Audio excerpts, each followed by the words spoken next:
So, yeah, so your longboard for the Varuna Surfboards is the Pendulum Swing.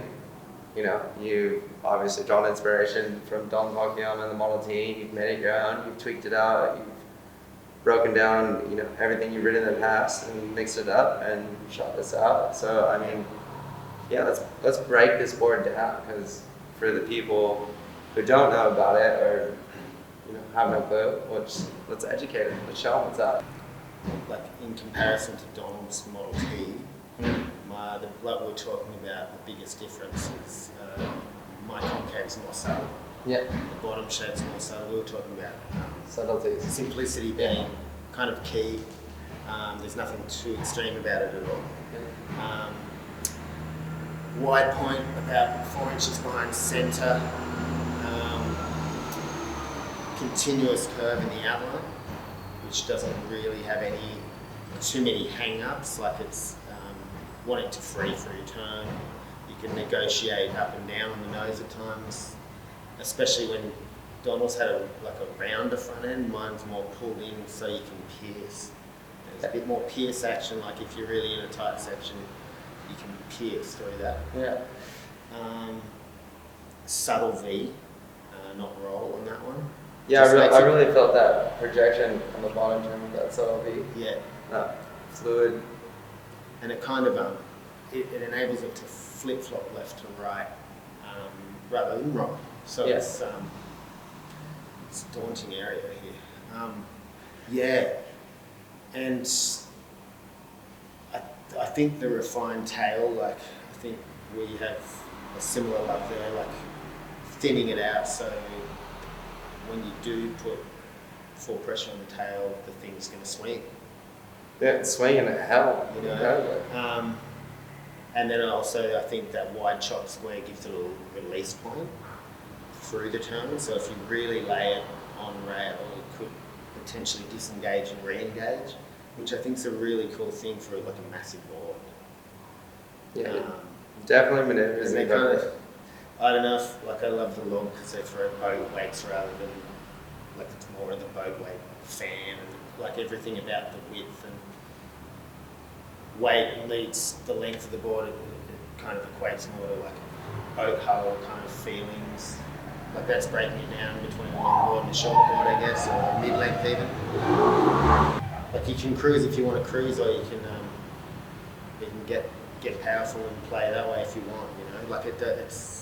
Yeah, for you, this is that all-around. It's an all-rounder. Board that it's going to give you everything. It's going to give you that trim. It's going to give you that glide. You're going to be able to put it on rail, set it in the places that you want to be on the wave, and do the maneuvers you want. It's going to hold in the nose, in the pocket. It's going to be able to go out to the shoulder of the wave, the face of the wave. You're going to be able to set it on rail. It's going to engage. It might release, but it's also going to hold. Like we said, you can pretty much ride any fin in it because we tried them all. Yeah, we tried a few for sure. Yeah. And I think what I am blown out with that shape is Lily, an incredibly dainty surfer. Yeah. And not a big person. And then you've got Joel Fitz, and he can kind of manhandle it in his way. And it's very, very diverse, I think. And it doesn't really. Yeah, you don't have to be a set ability. It just covers it. Yeah, we were talking about, there was different skill levels. Yeah, you and I have spent a lot of time on longboards. Joel Fitz is obviously Joel Fitz. He's begrudgingly, gets a few waves on it, and then it turns out he's kind of a longboard. You know what I mean? Amazing. He loved it. And Lily is just one of these all-around surfers who kind of rides everything, but like you're saying, more dating, not as big of a figure, or like Joel per se, or us. And then your friend Jazzy, who's more intermediate. He's kind of just cruising. Yeah, and he was the trim master. I saw him. He's trimming. Didn't have to do anything. Perfect placement on the board. Just not doing anything and making it look better than most of the surfing I did on it. So. But he was feeling it, and he was blown out too first surf. Yeah. So all the different levels were there. It's nice to have people with all sorts of abilities, size, different size humans and whatnot, all feels that it works well for them. Yeah. So that's nice. We put it to the test. We broke it down. We had the variety of, like you said, different sized people, women, men, different fins.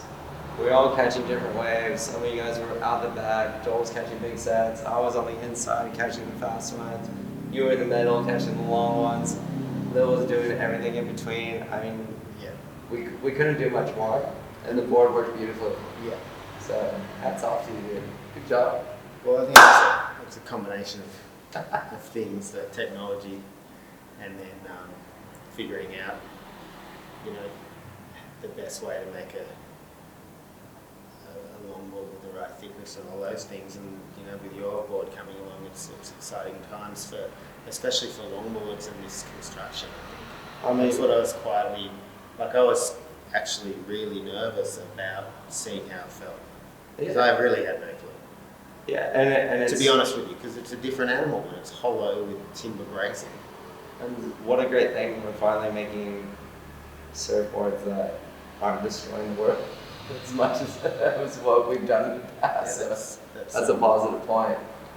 I'm down for it. And I don't know if this is meant to be in the detailed breakdown of the board, but it definitely hit the rocks multiple times, Yeah, and it never took on water.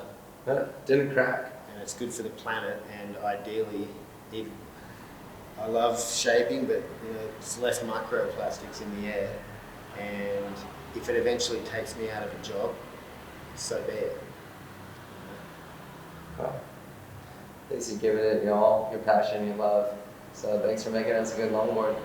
My pleasure. Thanks for It's surfing it so beautifully. Oh, man. It's the first finale, and we hope to create some more good stuff and do some more good surfing. Definitely. Perfect.